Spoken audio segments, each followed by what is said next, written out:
Olá, tudo bem?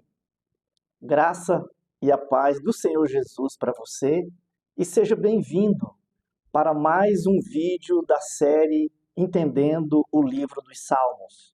Até agora, eu já expliquei para você, já mostrei que para a gente ter um bom entendimento dos Salmos ou do livro dos Salmos, a gente precisa ter noções de algumas coisas. Por exemplo, você precisa ter noção da poesia hebraica, porque os salmos são cânticos ou poesia cantada.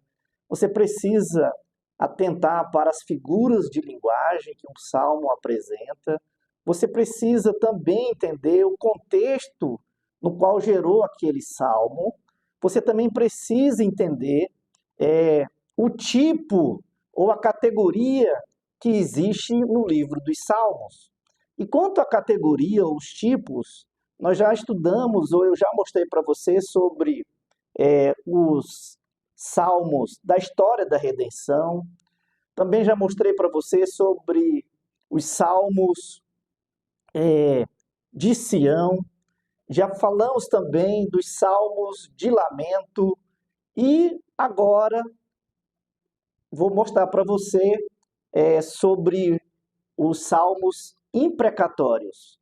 Portanto, o vídeo desta vez vai focar justamente naqueles salmos que nós chamamos de salmos imprecatórios.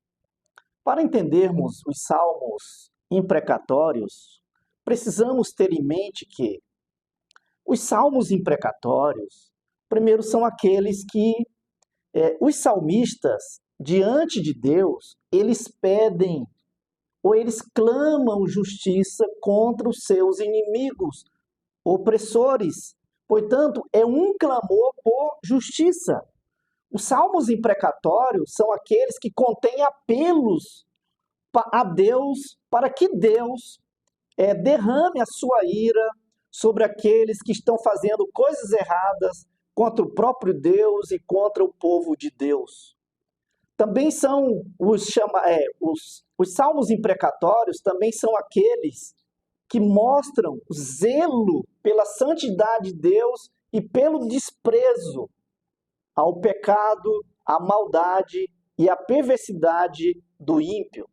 Os salmos imprecatórios são os cânticos que invocam a vingança ou clama pela manifestação da ira de Deus sobre os ímpios, sobre os perversos e sobre os cruéis. Portanto, entenda que um salmo imprecatório, ele é um clamor por justiça diante de Deus, pedindo que o Senhor intervenha contra a opressão do perverso, mas de maneira antecipada. Por isso, é importante você ficar atento para que você não confunda um salmo de lamento com o salmo imprecatório, porque eles são muito parecidos um com o outro. Até porque, é interessante você entender isso, um salmo imprecatório é um lamento, só que um lamento mais intensificado, ou com uma linguagem mais forte, mais indignada. E é exatamente por causa desse detalhe que eu quero fazer um paralelo entre um salmo de lamento e um salmo imprecatório, para que você entenda esta diferença. Então, como eu disse, os salmos de lamentos e imprecatórios, eles são bem parecidos. Aliás, eles têm a mesma estrutura, ou contêm as mesmas características, ou vai aparecer nos dois tipos de salmos as mesmas coisas. E é por isso que muita gente confunde um com o outro.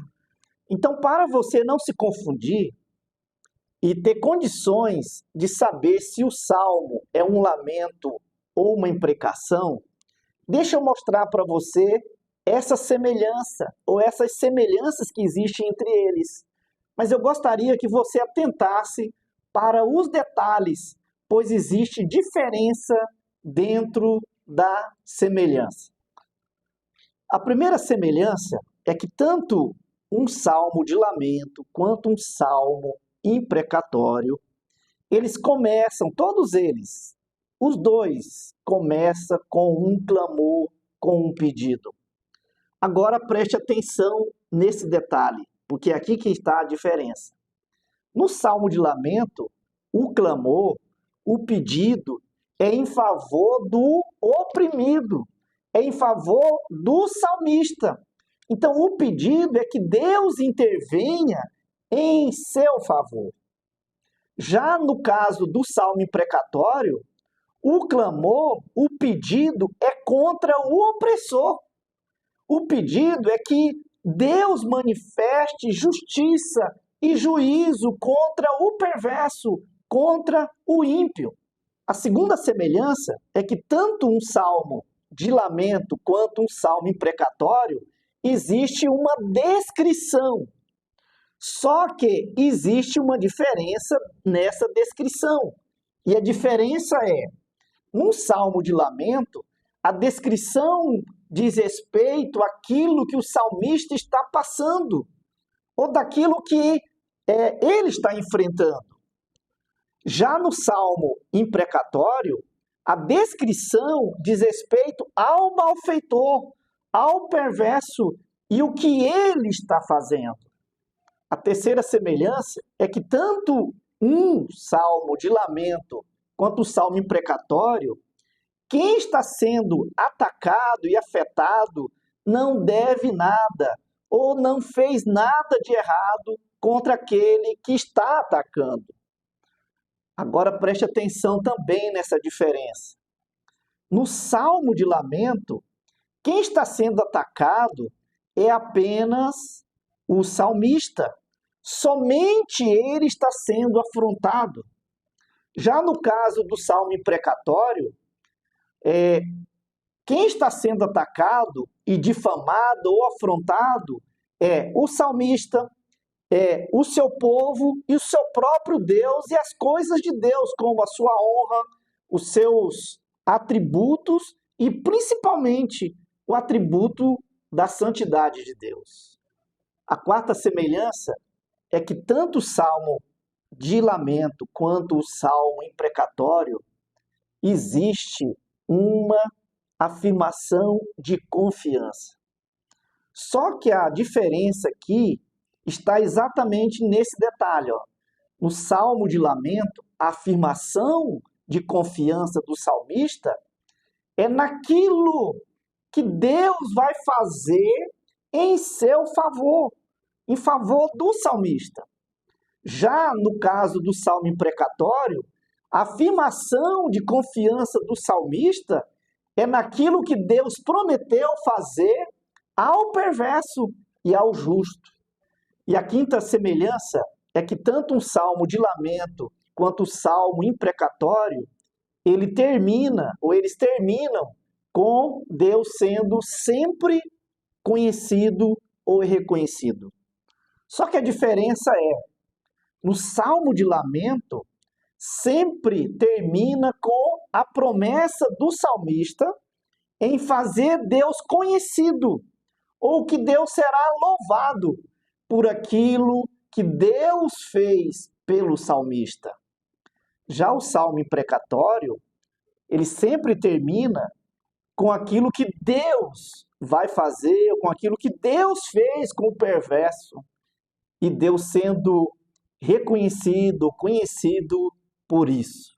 Portanto, meu querido, atente para as observações que eu vou te dar quanto a um salmo imprecatório.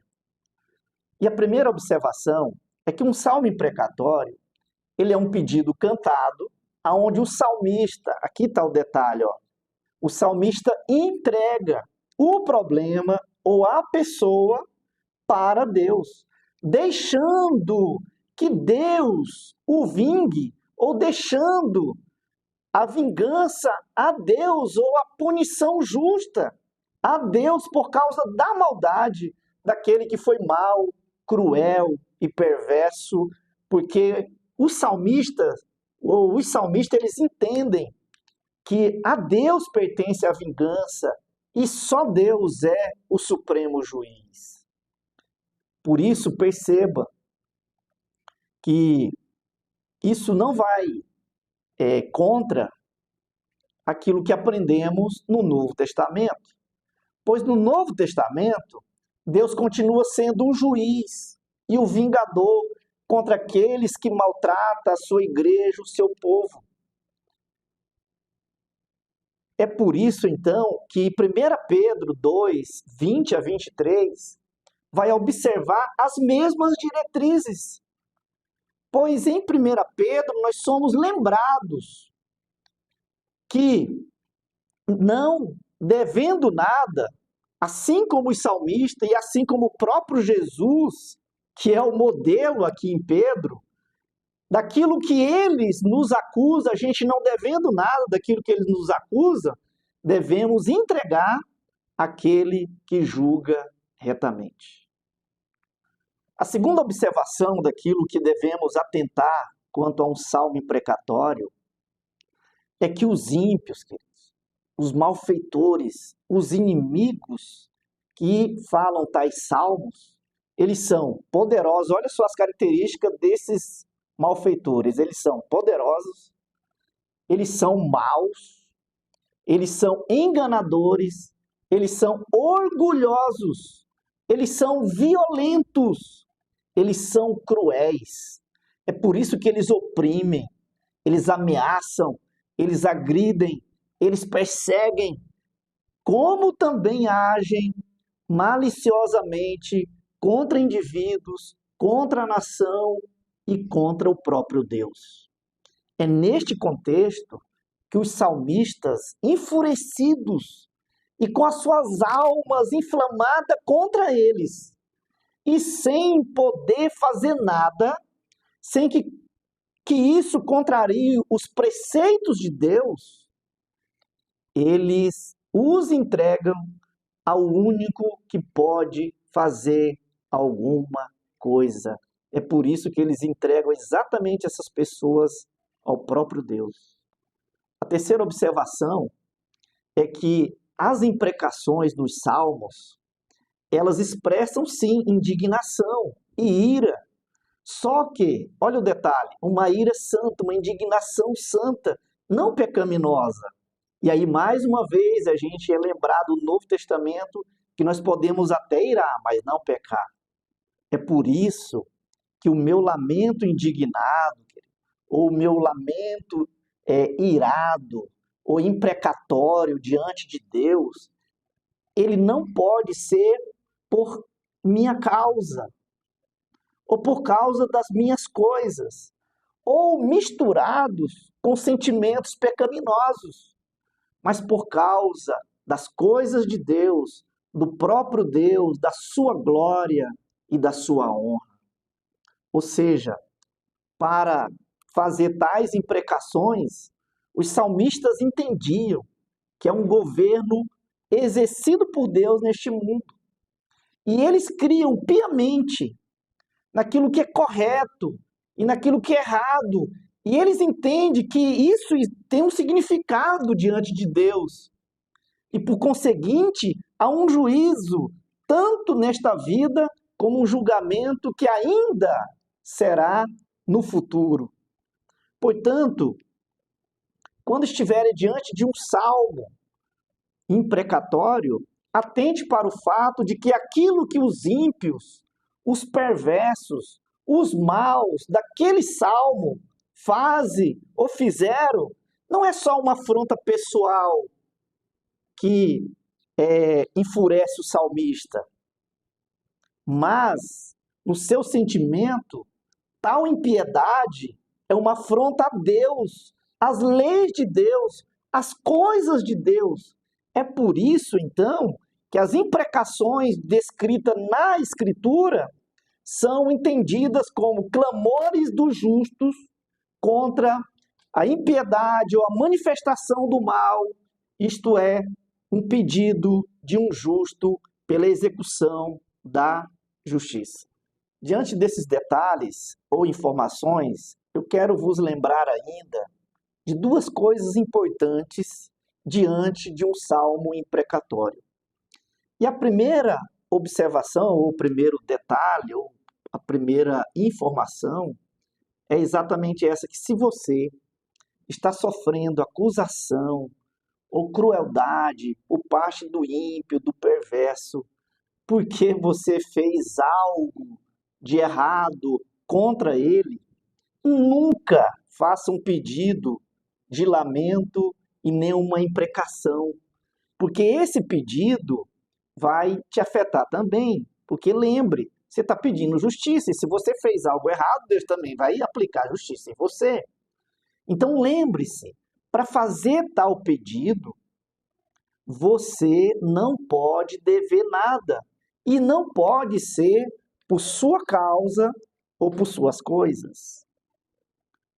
A segunda informação, ou a coisa a lembrar aqui, é que mesmo você estando diante de um salmo imprecatório, você jamais pode esquecer que o foco sempre vai ser a pessoa de Deus e aquilo que Deus vai fazer ou nas promessas de Deus.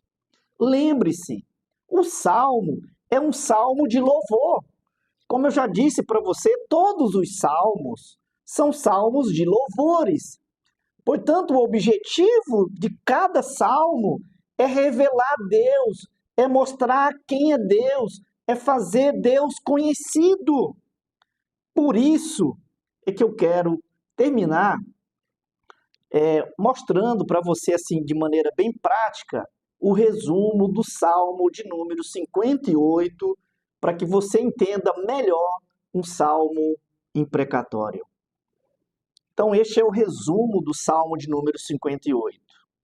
Então, lembra daquilo que eu já falei para você. Para você entender um salmo, você precisa dessas coisas aqui, ó, de prestar atenção nesses detalhes. Então, primeiro, quem foi o escritor? E aí, nesse salmo, aí já tem a descrição, é um salmo de Davi, escrito por Davi, só que ele escreve, e essa composição ele entrega para o mestre do canto, ou para o líder da banda de louvor, para ser musicado ou cantado por aquela banda de músicos sobre o qual ele é nomeado o líder ou o mestre do canto. Segundo detalhe aí, que o Salmo 58, ele foi composto em duas estrofes, ou em duas partes, assim, para a gente poder entender. Então, a primeira parte vai do verso 1 ao verso 5, onde o salmista denuncia a injustiça dos juízes que praticam maldade. E na segunda parte, que vai do verso 6 ao 11, o salmista clama por justiça divina, pedindo que Deus intervenha e faça justiça contra estes juízes. E aí a terceira coisa importante que a gente já descobre é que esse salmo ele é um salmo imprecatório, porque é um salmo que clama por punição sobre os juízes perversos.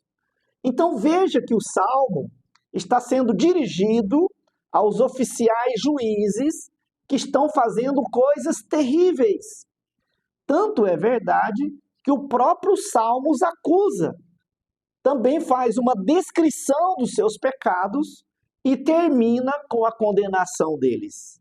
Uma outra coisa importante aqui no Salmo é o próprio contexto. E o contexto é de juízes que, ao invés de defender a justiça, eles estão pervertendo a justiça. Veja que a acusação do salmista é que eles não falam com justiça e nem julgam retamente.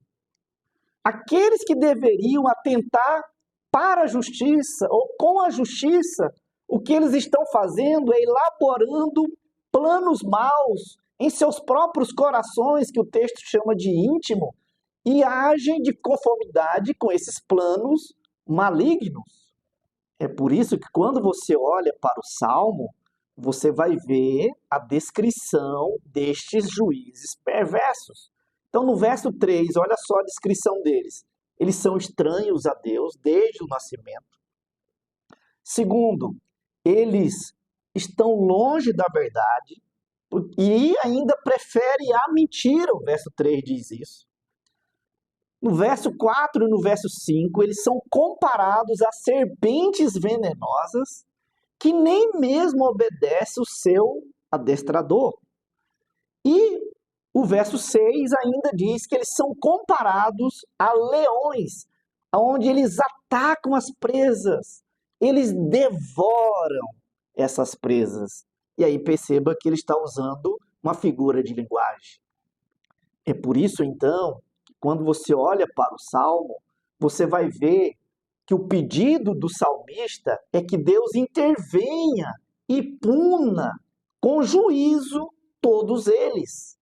E aí, mais uma vez, ele usando das figuras de linguagem, ele vai dizer exatamente, olha, o pedido é que Deus quebre o dente deles, ou os dentes deles. Por quê? Perceba que eles são comparados como leões. Então, se os dentes dele tiverem quebrado, mesmo que eles me mordam, eles não conseguem me ferir. Verso 7, o outro pedido que o salmista faz é que Deus os torne como água derramada no chão. Ou seja, que eles desapareçam. Verso 7 ainda, que as espadas deles não nos fira. Esse é o pedido do salmista, para que Deus frustre o plano deles. Depois no verso 8, que ele seja como a lesma, ou como filho abortado. E aí, o verso 9 termina o salmista pedindo que Deus manifeste a sua justiça, mas faça isso antes do dia do julgamento. Agora, preste atenção nesse detalhe, querido. Apesar de fazer a descrição do juiz, daquilo que eles estão fazendo, perceba agora que o foco não está neles, mas no próprio Deus. É por isso que você tem que perceber como é que Deus é revelado, é apresentado neste salmo. Porque, como eu já te falei, o foco está em Deus. É por isso, então, que no salmo Deus está sendo apresentado ou revelado primeiro como Deus. E aí a palavra hebraica é o Elohim, então está sendo revelado como o Criador. Segundo, ele também está sendo revelado como o Yahvé. E aqui a palavra Yahvé, e é o Senhor, né? É o Senhor da aliança. É aquele que fez um pacto, e Davi entende isso. É por isso que ele apresenta Deus como o pacto, como Deus do pacto. Porque Deus fez uma aliança de cuidar dele, e ele se lembra disso. Então diz para Deus, porque com o pacto, quem é o meu inimigo é inimigo de Deus. E quem é inimigo de Deus é meu inimigo por causa da aliança que nós temos um com o outro. Portanto, perceba que Deus é apresentado como o Elohim, como o Yahvé. Depois, no verso 10, Deus é apresentado como aquele que vingará o justo. Depois, no verso 10 ainda também, Deus é apresentado como aquele que recompensa o justo. Mas agora, olha aquele detalhe que eu já te falei lá atrás. Quando você entende o contexto, como é bacana você perceber como é que ele usa as coisas, né? Então perceba aí, ó, que no verso 11, Deus é apresentado como o juiz de toda a terra. Então, atente para isso, ó. Veja que o salmo ele está sendo dirigido aos juízes perversos, aos juízes cruéis, aos juízes que estão fazendo coisas terríveis. Mais interessante é que o salmo apresenta Deus como o supremo juiz, aquele que eles também vão ter que enfrentar, porque é com o Criador que eles vão ter que encarar um dia. Portanto, perceba que o foco está também, ou o foco é em Deus, porque eles entregam a Deus, e esse Deus, quem é Deus para ele? A quarta observação que eu quero fazer aqui é que as imprecações é uma reivindicação daquilo que o Senhor prometeu e revelou acerca do seu julgamento contra aqueles que são contra Deus e contra o seu povo. Por isso, a quinta observação importante aqui é que os salmos imprecatórios, eles não contradizem o Novo Testamento. Porque no Novo Testamento há imprecações. Então, tanto nas maldições pronunciadas pelo próprio Jesus, Isso você vai ver em Mateus 23, dos versos 13 seguinte, que são as chamadas os ais de Cristo. E quanto também os anátemas dos próprios apóstolos. Isso você vai ver em Gálatas 1:8. E no Novo Testamento, Deus continua sendo o vingador do seu povo, da sua igreja, e juiz daqueles que ferem e que maltrata a sua igreja, a sua noiva. É por isso que a sexta observação é que, como discípulos de Cristo, nós não devemos, nós não podemos perder o desprezo, a rejeição pelo pecado, pela maldade e pela perversidade do ímpio, e nem tampouco perder o zelo pela honra, pela glória e a santidade de Deus. Então, espero ter ajudado você com essas dicas e observações importantes, porque se Deus assim nos permitir, querido, nós nos encontraremos no próximo vídeo. E no próximo vídeo nós vamos focar nos salmos didáticos, para que você e eu entendamos e compreendamos essa coleção de salmos ou de cânticos tão preciosos para nós. Que Deus te abençoe ricamente. Um forte abraço, em nome de Jesus. Amém.